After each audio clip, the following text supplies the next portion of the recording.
એએમસીનું 180 કરોડનું બુદ્ધિનું પ્રદર્શન.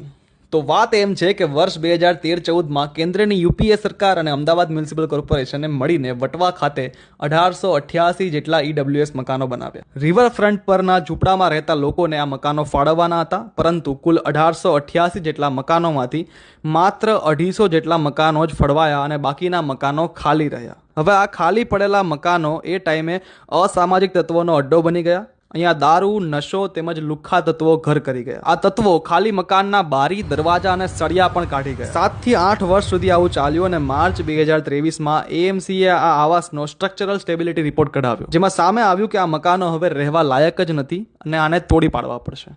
બોલો, ગરીબોને આપવા માટે 180 કરોડના ખર્ચે આવાસ બનાવ્યા, જે ખાલી રહ્યા આટલા વર્ષો સુધી અને હવે છેલ્લા 1 વર્ષથી તૂટી રહ્યા છે, તેનો પણ અલગથી ખર્ચો.